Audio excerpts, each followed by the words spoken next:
All right, everybody, we'll go ahead and get started. Thanks for joining us. My name is Travis Bjorklund. I am one of the co-organizers of ProductTank Richmond. We have a really exciting event today with David Bland, author of Testing Business Ideas. I've seen a little preview of what we're going to go through today. It's really cool and exciting. So here's how we're going to do this. We're going to go through, just kind of tell you a little bit about ProductTank, tell you about our upcoming events. And all I ask for you guys is to join in our community and talk on the chat. Normally we used to do all of our events in person and we miss people. So please chat with us in the chat, ask questions. There will be a Q&A session at the end. So ask questions in there and just chit chat. Have some fun. This is supposed to be a community event, so let's enjoy ourselves. Some quick sort of material on who we are. This meeting is being recorded. ProductTank, just so you know, ProductTank is the largest community of product people in the world. I think there's like 190 or 200 chapters now all over the world. Really? Yep, it's remarkable. And we are the best one of them all. Here's our co-organizers. We actually have, you can reach out to any of these people. They're all online today. And they're all awfully nice people. But one thing that we like to talk about here is we like to connect people, product people. We'll send emails to you if you want some.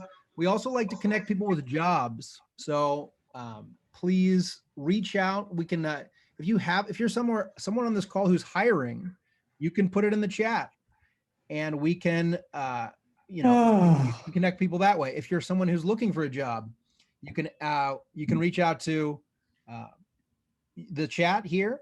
And I can tell you from my perspective on my team at Capital One, where I'm a product manager, we're hiring. So ping me if that interests you, and we can chat about it. Next event is called 10X Product Management with Deep Work. I'm super excited about that one. This is my old colleague and teammate, Brad Giska, who just has an amazing presentation on how to use Deep Work to be an incredible product manager. That's next Tuesday at 4 p.m. Save the date for World Product Day, March 26, 2021. No more details for now, but it's going to be a big event just like it was last year. Join us on Slack and on LinkedIn at mindtheproduct.com/Slack or LinkedIn ProductTank RVA. And finally, this event is co-sponsored by Lighthouse Labs. And we have Allie Greenberg from Lighthouse Labs. Allie, would you mind telling us a few things about Lighthouse Labs? And thank you so much for joining us on this one. Yes, of course. Thank you so much, Travis. Thanks for having me. And thanks to everyone who came out today. I am the outreach manager at Lighthouse Labs. Lighthouse Labs is a startup accelerator that is based in Richmond, Virginia, but we work with companies all over the country. Of course, we are virtual now, so entirely virtual program. I'll drop a little bit of information in the chat, but we actually just launched our rebrand and our new website today, as well as announced our spring cohort. So these are the faces of the brand new teams that will be working with us this spring. That cohort is going to run from the 15th of this month through the beginning of June. And these 10 teams will receive $20,000 of equity-free funding in addition to 3 months of tailored programming and mentorship. So also going to drop a link in there so you can learn more about these teams. We have 4 of them based in Richmond, but the rest are based all around the country. And of course, with mentorship being such a key part of it, we are always looking for people that are interested in giving back to startups and want to serve as mentors, especially folks in product and design. This is something that they really need help with. So also going to drop a final link to be able to sign up and indicate interest in being a mentor with Lighthouse Labs. If you've worked with any products recently or worked with a startup before, or even if this is your first time working with entrepreneurs, we love to get all the help we can get. So definitely check that out and be on the lookout for more information from these companies, not just during the cohort, but for years to come. Thanks so much for having us. Exciting, Allie. I've known a few of the folks that have come through that program and they are tack sharp. So I'm excited for this new cohort as well. All right, I think we're ready. We've got a great group of folks on the line. David Bland is our event for today. David, if you're willing, I'll stop sharing and you can take over. Thanks again for being here, everybody, and have fun. Cool. Thank you for the introduction and hanging out with Richmonders. The first startup I joined was Northern Virginia. We were out of a barn, actually. So there's probably a big story there about like my first startup was in a barn, but it literally was in like a renovated dairy barn in Northern Virginia. And we were acquired for 16 million. So maybe we should start all our startups in barns. I don't know. But thank you all for inviting me in. So today I'm going to be chatting about my book, Testing Business Ideas. It really, the flow is going to be, I'm going to explain some of the meaning behind why Alex Osterwalder and I wrote this book. And I will also trying to give you share some stories, but then we'll have a lightweight exercise and we'll have some Q&A as well. So I'll drop a link in here later on in chat for you all to join, and you don't have to register. It's just enter as visitor and we can all participate in that as well. So the learning goal here of our talk today is really around helping you de-risk your ideas. And so I do some work with startups, obviously, out here in the Valley. Well, now they're all online, so it's been really interesting to get into other accelerators and MBA programs. I recently gave a workshop at Harvard University for their MBA students. So I do a lot of like startup and university work, but then I also do quite a bit of corporate work. So pretty much any company that's starting something new or trying a new idea, I tend to play in that space. So have a lot of fun. But basically the goal here is to get you all just thinking about risk a different way and giving you some ideas to, not be stuck, when you're trying to actually get through, through your ideas, which can be a little bit messy at times. I do have a code of conduct, for all my workshops and talks. So basically it's the Bill and Ted code of conduct, which is be excellent to each other. So when we do share out, be just like respectful of each other. And obviously I will be so as well. Okay. So I just want to kind of start with this canvas that everybody knows, or most everybody knows, or knows a variant thereof, which is a canvas that my co-author Alex Osterwalder created and wrote about in testing business, or he wrote about in business model generation, which is I think about 10 years old now, which is kind of crazy. And what we did, essentially he was like, we should write a book together, and we had been kind of collaborating for a while. And I made a point to not just write a book as like a giant thick business card. I don't think that is an interesting reason to write a book, or at least I would have never finished a book if that had been my goal. But essentially I kept running into teams and with Alex, where they would do interviews, they would do some surveys, maybe a landing page, and then they build literally the entire app or the entire algorithm or the entire platform. And so they would make this leap from sort of weak strength of evidence kind of qualitative stuff to really expensive bets where if you're right, you look brilliant. But if you get it wrong, and I've been at some places that got it wrong, it's really hard to recover from. It's usually the most expensive way to learn. And so really, when he and I were talking about even writing this, I said, well, we need something actionable for people down in the weeds, running experiments and help them kind of step back. And if they're going to use something like a canvas, help frame their risk. And so I love this framing of risk that we introduced in my book, which is desirability, viability, feasibility. So desirability being, hey, what is your risk around the market, the jobs to be done for the customer, your value proposition to them, how you get to them. So a lot of, I view early stage risk and pretty much any company I'm working with is, do people understand what you're saying? And does it actually meet some sort of need or create some kind of gain, solve a pain for them?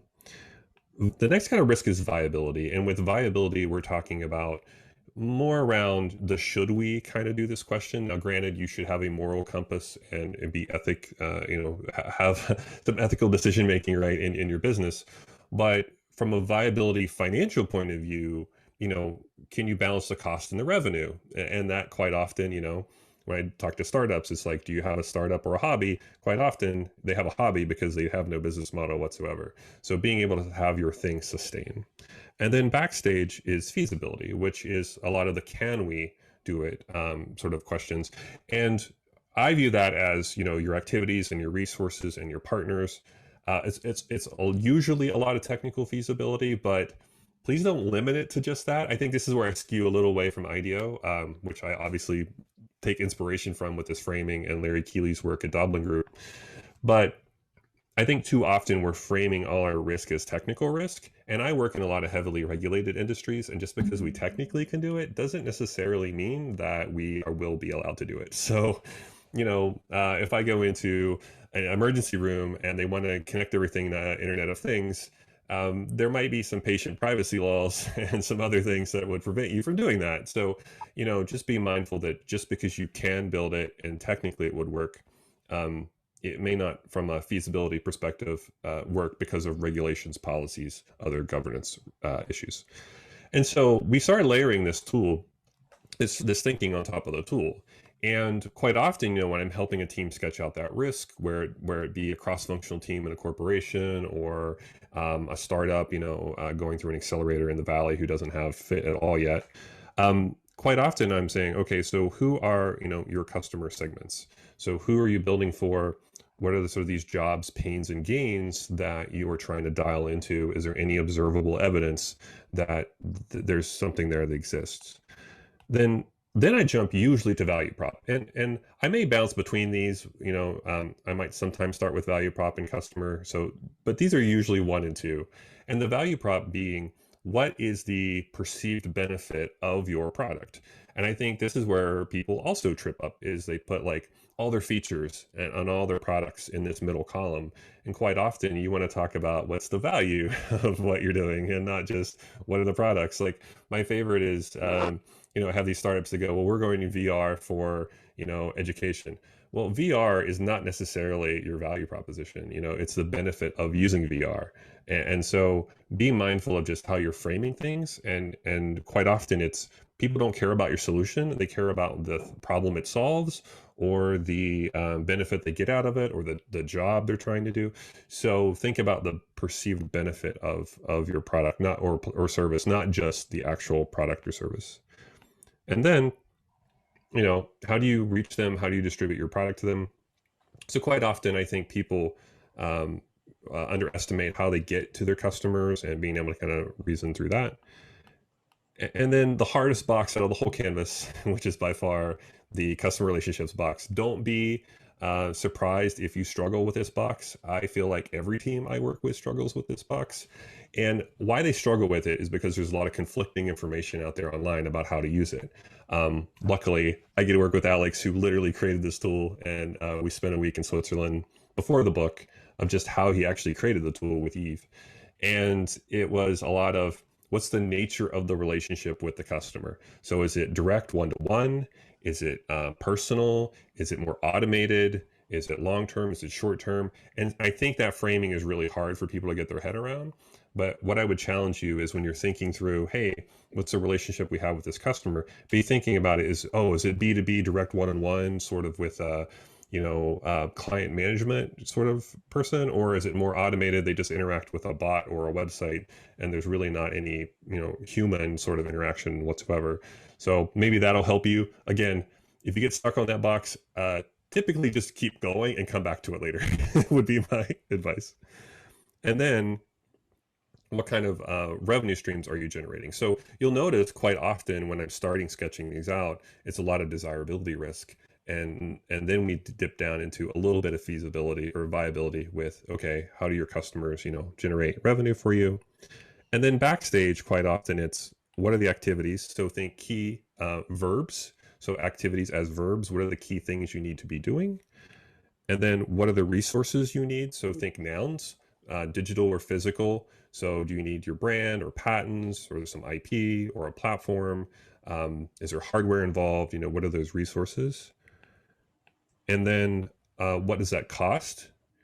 And then finally, who do you partner with? And so I don't want to make it like a color by numbers kind of exercise, but quite often when I'm talking through customers and their strategy, I want them to see how things relate, you know? So for example, how do you deliver your value prop to your customers? What does that relationship look like with your customers as well? What is that bi-directional relationship? How do your customers help you generate revenue? And sometimes it's direct or indirect. And then on the backstage, you know, the activities and resources, how do they inform our costs? And then if you partner with somebody, you're usually partnering with them because they bring an activity that you don't have, or you can't do, a resource, so some kind of physical or digital resource that you can't acquire, or you know, often they might even create a channel for you to get to your customer.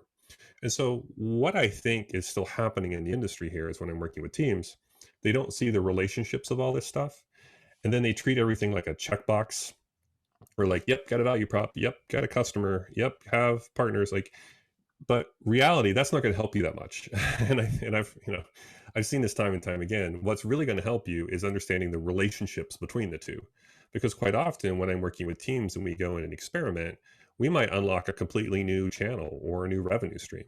And you have to be able to back up and look at the big picture and say, okay, what does that do to our strategy? What are the ripple effects it has on our strategy? Otherwise, you end up locally optimizing for something that you just found in your day-to-day experimentation. So by far and away, this is the hardest thing I see teams struggle with, especially in corporations, because as an entrepreneur, you sort of have to do this, or your startup dies. But in a corporation, quite often it's easy to say, well, that's not my job, or that's above my pay grade, or I don't need to worry about that part. Someone else will figure it out. I'll just work on the product. And quite quite often you need to be thinking about, okay, how do we think about this sort of in a cross-functional way so that we address the risk across the board, and not just, you know, put something together that's cool in innovation lab and then throw it over the wall and expect somebody in the business to create a model for it and generate revenue. Like, I've seen those die enough times so that it's, you want to include more people, you know, early on. So basically what I do, and I wrote the book basically just like how I coach teams, and I coach like all kinds of teams. So this is literally, I wrote the book. I feel like my editor gave me two really good pieces of advice at Wiley. One was call the book what it does, which we did, testing business ideas, and then write it like you're coaching teams. And I felt like that advice really helped me narrow in on, oh yeah, I was like, what would I do if I was in this situation with the team? What would I tell them? And so very much like that helped me sort of guide me through that process. But quite often after we sketch out a canvas, then we'll start writing down, like, what are all these different beliefs we have? You know, I call them assumptions early on. I like using colors. So I like orange for desirability, green for viability, and then I like using blue for feasibility, but you can use, you know, whatever colors you like. And quite often we have to frame these up a little bit. And so usually what we do is we say, you know, we believe, right? So we start them with these kind of statements as beliefs. And from there, we're trying to really convey, okay, so these are beliefs that we have, and then how much evidence that do we have to support those beliefs? And in there, essentially what I've done is I used to work with Jeff Gothelf and Josh Seiden, who wrote Lean UX. I used to work with them back at Neo, and I was in the San Francisco office, and they were in the New York office, and they had this great 2x2. But unfortunately, my teams kept getting stuck, no matter like how many 2x2s I threw at them. And so I kept iterating on it. I pulled from design thinking. I've probably iterated this tool at least 3 or 4 major revisions to this tool, and finally got to something that I felt worked as far as getting teams to focus on kind of what matters. And so I call this assumptions mapping. And there are a bunch of 2x2s out there. Don't feel like this is the one 2x2 that my drawing stopped. Whoops. Don't feel like this is the one 2x2 that is okay. Maybe my drawing will catch up. Regardless, don't feel like this is the only one 2x2 that's out there. You know, basically being able to map out your risk is the important part here. And so that's the part where feeling like, okay, I have a team. They've like listed all this stuff out. How do they focus on stuff that that matters? And so from there, it's typically what we end up doing is we end up sort of mapping out these assumptions. So we kind of have like our desirability assumptions, and we're viability assumptions, and our feasibility assumptions. And from there, we say, okay, what are the most important ones that have basically no evidence? And what I did in the book, which I thought where teams were mostly stuck, was okay, how do we find, basically like these like 44 different experiments that map back to the book? And so that's sort of the flow that I use with all the teams. I say, okay, map out your kind of map out your strategy, and it's probably wrong, let's face it, but map it out, at least visualize it, and then be willing to write down your beliefs about that strategy. We map them out in a 2x2 called assumptions mapping, and then from there we pick like what are the things that are most important that we have the least evidence to support them, and we all agree as a team. I can pull in product design, engineering, legal, finance, across a true like kind of cross-functional team to say, well, if this was wrong, it kind of doesn't matter what we do over here, because if this is wrong, the whole thing falls apart. And really, that's my way of just, I feel like it's like an elaborate trick to get people to talk to each other about risk. So quite often we just sort of like take those backlogs and we map out all these sprints of work and we just churn through it, right? And especially in Agile, which I love. But I've been burned enough where we just iteratively delivered stuff nobody cared about, that I felt like, maybe there's some assumptions in our backlog that we can, do some more discovery work on and drive that out and shape, our strategy.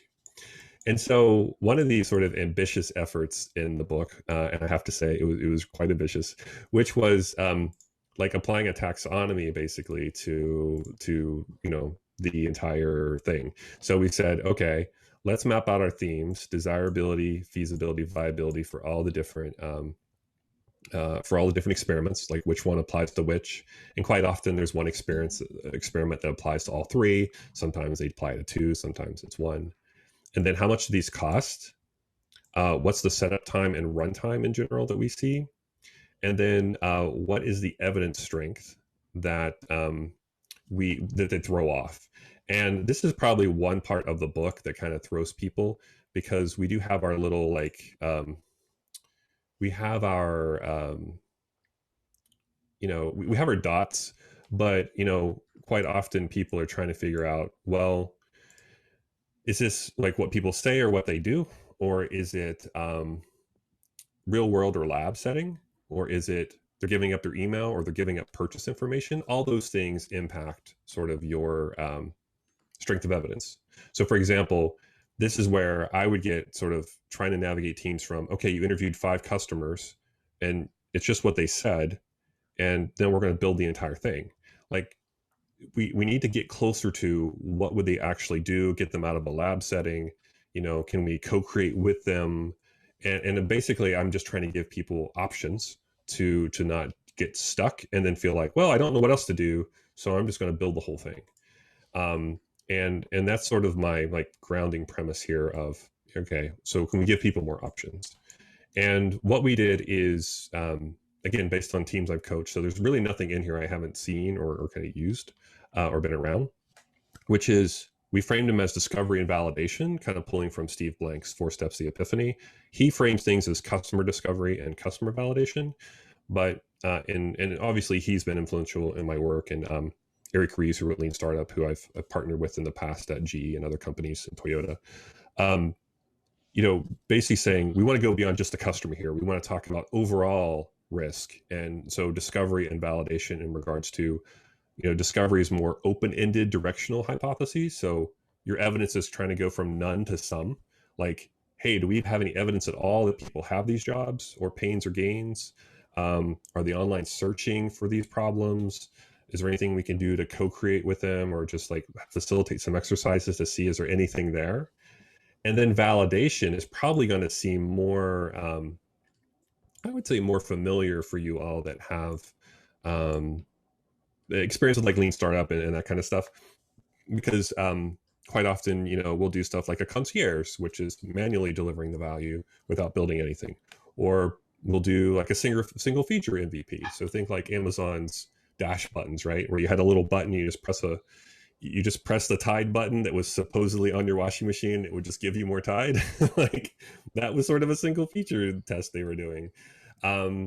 Or mashups, which I think the no code movement is pretty much engulfed. Like it's just amazing. I see people literally recreate the entire Uber Eats app and without coding, which is insane. So there's all this stuff you can do now where we say basically defer building as long as possible. And if you do have to build, try to do as much as you can with existing tech as you can. And so basically, a couple, examples would be, I was working with a consumer packaged goods company, and we were trying to figure out a mouth pain problem. And we said, okay, well, with mouth pain, right, maybe we can just sort of go after people that have the problem and they're aware of the problem. And what we tried to do was basically push ads through Facebook and Twitter. And it didn't go well. We only had a 1% conversion rate on our page that described the solution to pain. And we thought, people have the problem. They have mouth pain, and they know they have mouth pain. But this was not the right approach because the team thought, well, we'll just push ads to people with pain. It's kind of tricky, even with today's like crazy tools for for segmentation and everything. So before the team gave up, we said, look, what are people doing when they're actively seeking a solution to this? And when they do that, it's very much they're going to Google. And I would say 100% never go to Google and search a health related problem. You are going to get back worst case scenarios every time. But people still do it. And so when we looked at Google keyword trend analysis, we saw people basically doing searches for this type of mouth pain. So we said, we were trying to push things here to people and it wasn't going really well. And before we kill the entire product, maybe we could look for people seeking a solution. And there, same ad, same page, we had a 40% conversion to our solution. So a lot of this is just treating some of the stuff we do as experiments. And so, I didn't really invent a lot of the stuff that's in the book. I'm basically looking at how do we apply a taxonomy to it? How do we actually like dial into people that are, trying to test their way through this? Because quite often you have to view these things as experiments. Another quick example before we do, some people need to be on mute. Yeah, I like it. So oh yeah, she's if good. you all could mute. She did good. She ate all her mac and cheese. She did her whole cup of mac and cheese. She did the cookies and then Always brought a them to working the house. couple. I'll bring them to tomorrow. Cookies. All right, Cookies. so Oh, with concierge, yeah. wait a second. Come And on, also, Mom. I found a stem I toy. was going to say, Travis, That is if you like want to mute constant- everyone and then unmute. Oh, she loves that stuff. Yeah, so I can get her birthday tomorrow from school. We're gonna see how it goes. Cool. And I was watching her work today, and so she was able to do it while looking at the screen.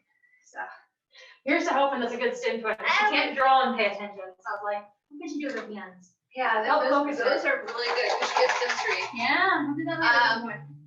Okay, so Mr. Stewart emailed me. I'll send you a text message on Thursday. He wants to move things up to 9 a.m. Okay. So Thursday is just Mr. Stewart. Well, we're we're reading. as we go, right? Yeah. All right, now I want mac and cheese. Anyway, so for concierge, this is another experiment that we do, which is manual. So for example, everything back here is us kind of furiously trying to figure out how to deliver, or how to create the value. We literally hand deliver it to them, and then they give us money for it, And so, every time I hear people, AI is my favorite, by the way, like AI, well, there's two variations of this. There is the concierge, which is, it's obvious there's a person here, okay? And then there's a version of this, which is Wizard of Oz, which you basically just replace this person with a bot or something. And basically you do the same thing, but it's not obvious that my bot looks really angry. Let's make him a little smiley here. He's happy you're giving him money. But basically, people think you're interacting with, like they think they don't know they're interacting with people, basically. And so all my favorite stories are AI related, because all these AI startups and AI initiatives I work on, it's basically people with spreadsheets. It's literally like people with spreadsheets behind the scene, and then it looks like AI. But what I love about these kinds of experiments is that, one, you can test all three themes. So you can test front stage, the customer. You can test backstage with regards to can you do it, and then you can test pricing as well, because they will end up paying for it. And the evidence strength is really high. And so I think that the pushback I get when I work with teams on something like this is, well, I don't have time to do this stuff manually and it doesn't scale. Well, it's not supposed to scale, so that's okay. We're allowed to do things that don't scale sometimes. And two, you can take everything you've learned from doing this, even for a little while, and use it to inform your actual product design and your service design. And it's not just whiteboard, it's literally like interaction, delivering value to people. And so I think I always love these types, because when I'm working with people, they have such a fun time tapping into their creativity to deliver something without building. And so again, it's coming back to that premise of defer building as far as possible, as long as possible, then you can do some really amazing stuff with just even concierge. So just trying to give you an overview of my thinking behind the book, and why we wrote it. Really just trying to coach teams through stuff. I don't scale very well, so it was a great way to get kind of my thinking a little bit out there into a broader audience. But what I've done for you all, so let me share my link with you all. So you don't have to click and join. I know the folks at Mural will not appreciate me saying that, but you can click enter as visitor and you will join as anonymous snail or anonymous giraffe or something. And what I would love for us to do is kind of practice something together. And that's how I learn. I don't learn by just people talking and drawing. I usually learn by doing. So what I've done is, for those of you that don't have the book, I basically created a little cheat sheet over here to the left. And so there's a lot. We're not going to get through all 44 today. But, if you were like, hey, what's a feature stub? You can say, oh, well, it tests kind of interest discovery. It's basically like the stub of a feature. So it could be a button or something that you click on. And then when it comes up, it's asking you, hey, we're not ready yet. Do you want to learn more? And if you double click on that, it's basically going to open the PDF. All I ask is you just don't just like randomly share all the PDFs online. My publisher will kill me. So, but it gives you kind of a higher res of what's in the book. And again, the book goes deeper, but these are good enough for our exercise. And so what I have over here on the left is I have the discovery and the validation experiments for you. And so I thought it'd be really cool if we could just design an experiment like sequence together, which means you're going from, hey, like, well, let me just do one with you and we can go from there. So one of the fun projects, thinking of bots and Wizard of Oz, was it was an AI chat bot for men's dating. So that was a fun one out of New York. And basically what it was men are generally clueless in dating and they're willing to ask a bot for advice. So if you had that as your product offering, you'd probably start with, well, how do I know? Like, maybe we just do some customer interviews first. And to double click, you just double click create stickies in here. It's pretty easy for those of you who haven't used Mural before. So the team did customer interviews first. They said, look, we want to see if there's any gaps in men's dating advice today before we go off and build a chatbot. Then they did some paper prototyping, and they started kind of figuring out what are some flows that they could potentially do for, for solving this kind of issue with men that were needing dating advice. They also did a landing page that described the value and the service. And then they went on discussion forums and tried to start finding people who might need this kind of advice. So where do they where do they hang out online. They didn't like run a bunch of ads to it or anything first, which I also don't recommend. I know everyone's like, oh, spin up a landing page and run ads. Well, you can, but there are other ways to test your landing page without just running ads to it. And then quite often you don't know why people are churning out. And then they did a Wizard of Oz. And so basically what they did is they hired a team of women to reply to SMS-based requests to a bot, but there wasn't a bot. It was basically a team of women. Now, the downside of this was that, so they went through this process, they got the landing page up, but then it kind of went viral, so to speak, on Hacker News. And there was 1,000 signups on the first day that overwhelmed the small team of women who couldn't respond with dating advice to all these men that needed dating advice. And so they had to change it to a waitlist option.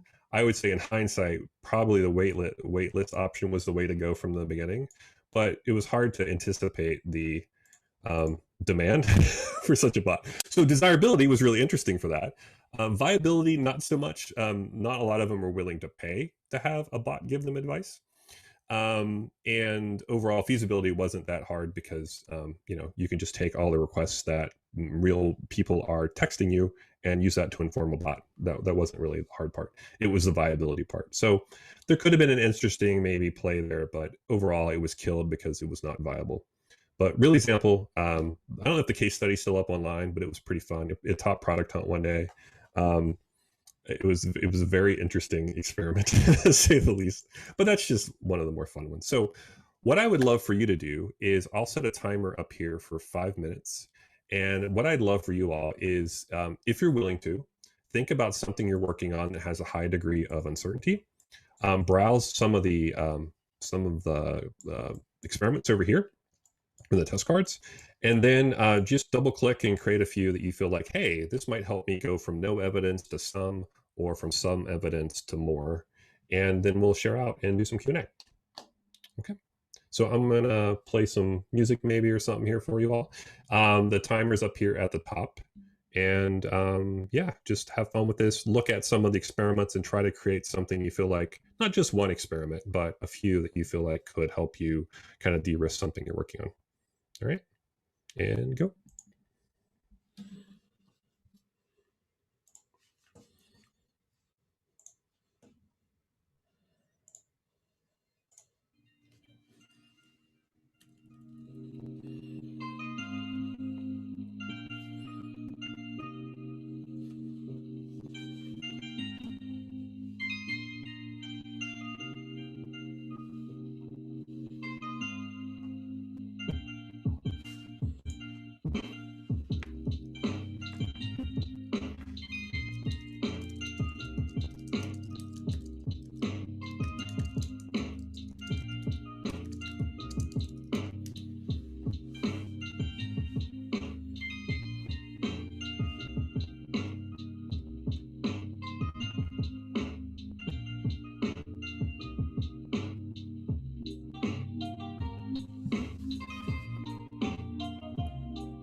About 2 minutes left.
I love the airport seatbelt sound that Mural has. It makes me think about all the times I used to travel. Anyway, okay, so who would like to share something they came up with the larger group? You could just unmute yourself and yeah, we'll review it together.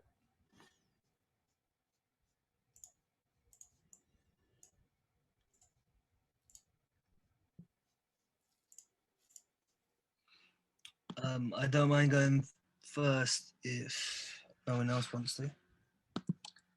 Yeah, go for it. Which one's yours? Yeah, I'm right here.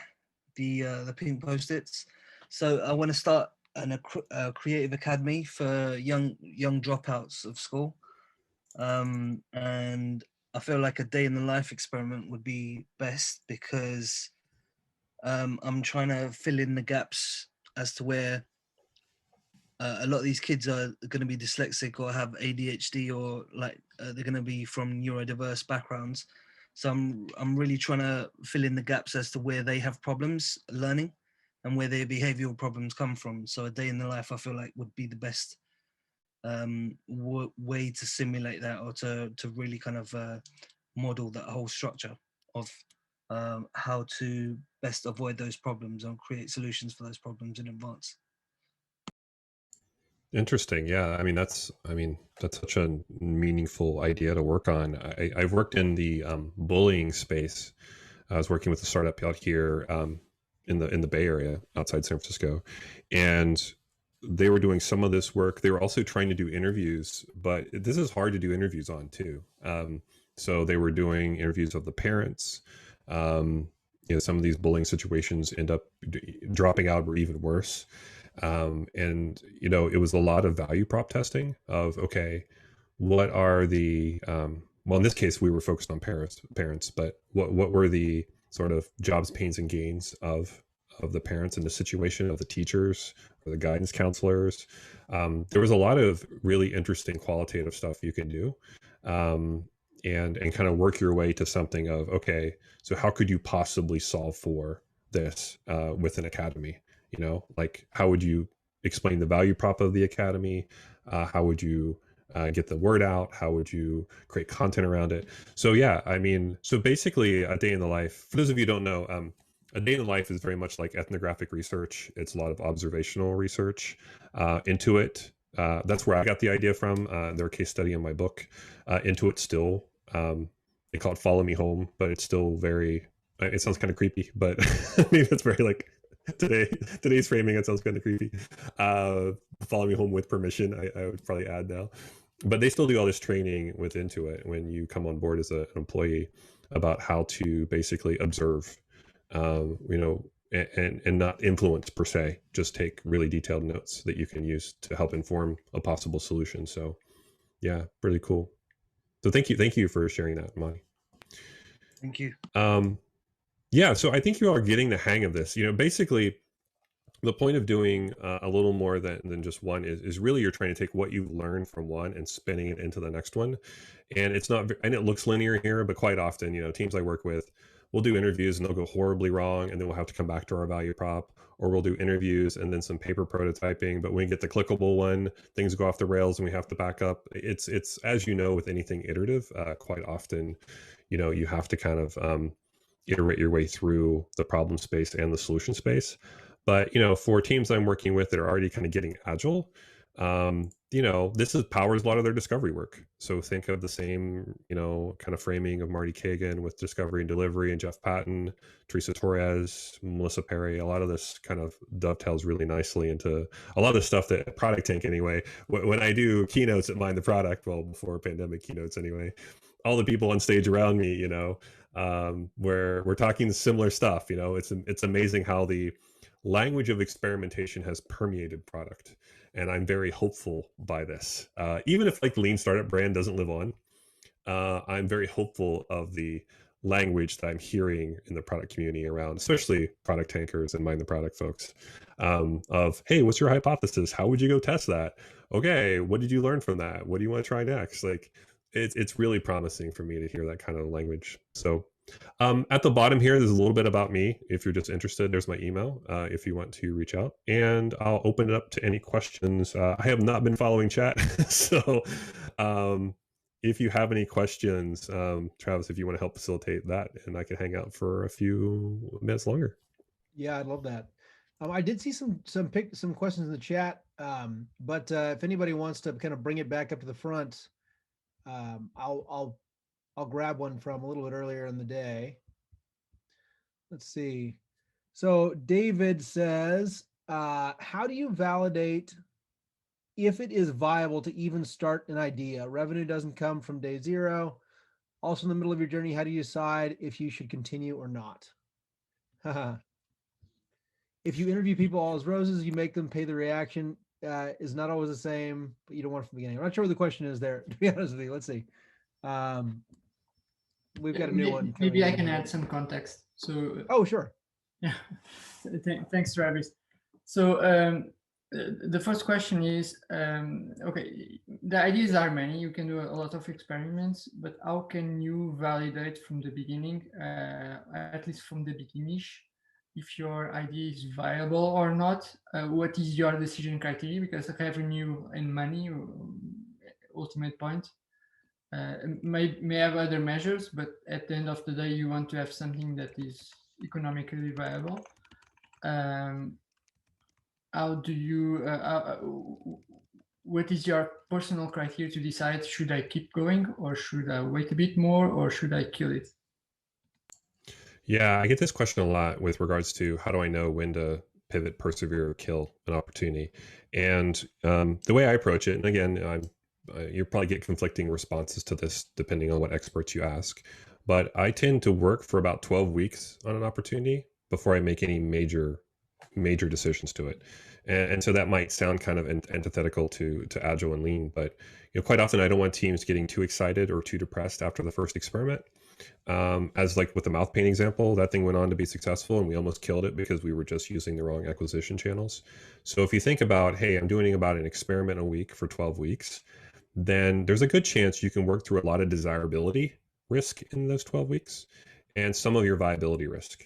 Now, after that, if you feel like, okay, we got enough traction of what our value prop is and it solves a really meaningful job to be done, or solves a pain or creates a gain, then you could start giving yourself permission to kind of work through, okay, let's start working through the feasibility back end of it, a little more of the viability, especially the cost side. And so quite often what I've noticed is your risk just kind of moves around. So I know we like to throw out this term product market fit. And quite often, you can fit your product into a market that's too small. With a pricing structure, it doesn't work. So quite often I'm working with teams to kind of figure out, okay, do we have a value prop in a customer? And then, okay, well, what's the willingness to pay? Quite often that's weak early on because it's like what they say versus what they do. But they're not going to prepay for something that you just dreamed up usually. Like you do have to have some more evidence. And quite often you also don't want to commit fraud or anything either. So you want to get enough evidence that later on you can actually do some kind of trial or pilot with people, like have some kind of MVP. But it's really just going from, it's hard to explain, but you're really going from weak evidence to stronger evidence. And the strongest evidence you're going to have is people paying for your thing, enjoying it, and like literally telling their friends about it. So it's not like there's not a single point where I go, this is where I make the decision, but I try to put in these sort of time boxes where we don't just experiment forever either. Like there's diminishing returns to just keep doing interviews. It's not going to generate stronger evidence if you did 500 interviews versus 250 interviews. You're still getting just to what people say. It's like surveys.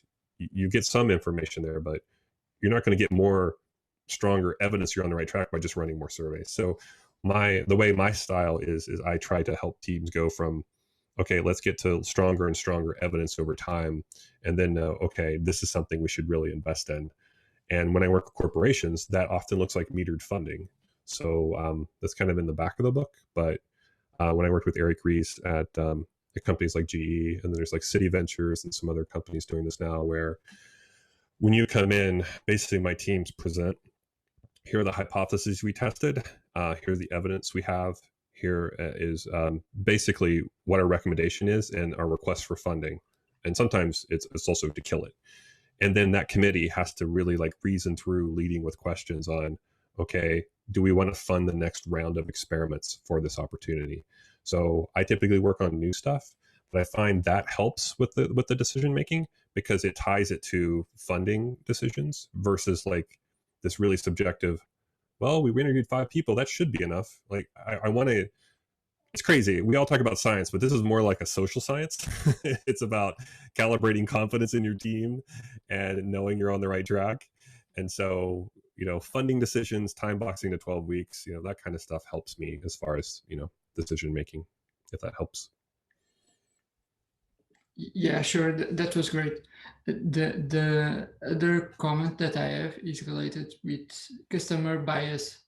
Actually, sometimes you do some experiments. All the shiny stuff, the functionalities make sense. They are with you. If you push a bit further, you can call that proof. But when we start putting some pricing on top of it, usually at least in my experience, some people leave that part. And I was wondering, did you felt this before, or I'm the only one feeling this? Well, pricing, and this is something, again, I picked up from Eric Ries in the past, which was, it's usually one of the easiest things to test, but it has the most anxiety with it.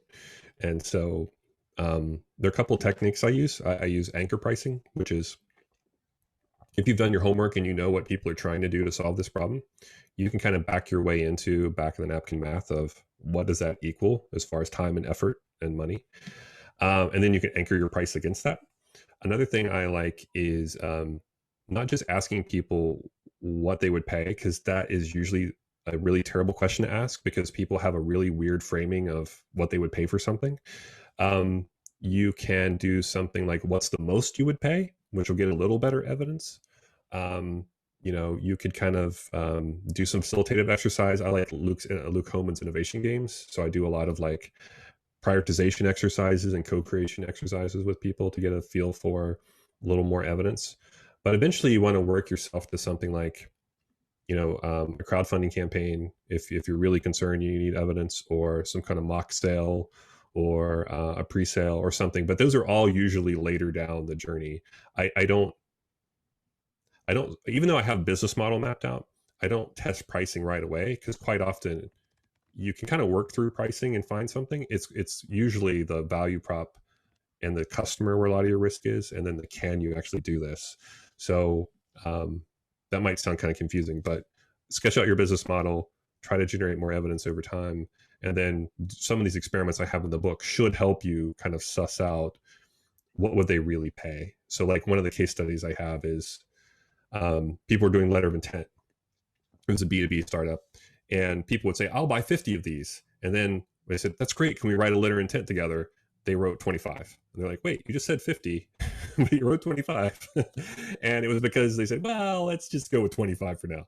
And so letter of intent is non-legally binding, but because people are putting it in writing, you start to dial in a little more on whether or not they'd actually pay. You know, if we go into hospitals, we'll say something like, hey, would you write a letter of recommendation to your boss that you recommend this service? No, I wouldn't do that. Wait, you just said you love this service. Well, I love it, but I'm not going to put my reputation. Like, so you start to get like stuff like that. It's very messy, but hopefully that helps a little bit, gives you some options. Yeah, for sure. Thanks for your answer. Yeah, no worries. Great questions. If you get time for one more, Sabrina Gorlich has one. Sabrina, I don't know if you want to come off of mute and chat, but or I can read it for you if you prefer. Sure. Yeah, and Mark's putting Rich Mironov stuff in there. I'm also a big Rich Mironov fan, so he has some great things around pricing as well. He and I think very much alike in this regard. Go ahead. So yeah, thanks. So I would like to know, how do companies appreciate the testing phase? So what arguments do you use to convince companies who are hesitating, who would like to start immediately with, let's say, development? Because they are not used to do that. It's not their usual way of doing things. Yeah, there's one word you said there that I want to highlight, which is convince. And I have a really hard time with that. I know my co-author, Alex Osterwalder, also does, of how can we really convince people that they need to care about this? Quite often, I think it's the framing, the words, and the tone you use are like half the battle. So I don't go in and try to sell experiments. I go in and talk about how do we de-risk this? How do we make good investment decisions? I ask them when's the last time they made a really smart decision that ended poorly. I ask them about when's the last time we scaled something too quickly and it didn't end well. And so what I try to do is frame things as how do we just pay down your risk and go check. And that's something I picked up from Eric Ries in the past when we were at GE together. You know, it would be very, very opinionated people that are getting paid to be right. And therefore, how would you ever get them to experiment? And quite often we're like, hey, I'm sure you're right, but what if we just went and go check? Would it hurt to go check? Because we want to de-risk this and just make sure we're on, the right track. And it worked more than it didn't. I was really surprised. I thought, oh, this is never going to work. And it did. Like, so I would say, and this is crazy coming from somebody who literally wrote an entire book on experiments. I typically don't lead with the experiments. I typically lead with how do you de-risk something? How do we make good investment decisions? Try to suss out other scenarios where things didn't go well. And then even out of an entire exec team, I won't have the whole exec team on board, but I'll usually have like one who's like, hey, I'm worried about this because our customers are getting older and older and older. And we have no way of creating like this next generation of passionate customer. And so I'm going to focus on this. So I do believe in executive sponsorship, but I very rarely get it across the board. It's usually just like one out of the team that goes, yeah, I'll fund this because this is something I'm worried about. Thanks. Yeah. All right. So I put my LinkedIn and Twitter in the chat. You all can have access to the board. I just ask that you don't really like share it publicly or anything. Just hang out with it, internally for your own purposes. And yeah, keep testing your ideas. Thanks for inviting me in to do a session with you all. David, thank you so much for coming. Great chatting with you. Please give feedback for ProductTank and for the event. I put a link in the chat a number of different times. David, we can't wait to read your book. If you haven't read the book, it is terrific. And if you have, I read it again. As a sort of for those of you that are still on, if you would like to do some networking with the rest of the Richmond ProductTank folks, I'm going to just break everybody out into breakout rooms. And if you want, you can stay on and we can chit chat for a little while. Great seeing you all. Our next event is March 9th at 4 p.m. It's called 10X Product Management with Deep Work. And that's with Brad Giskett, sponsored by Capital One. So I hope you'll join us for that as well. Thanks again. I'm going to send everybody to the breakout room and we'll see you next time.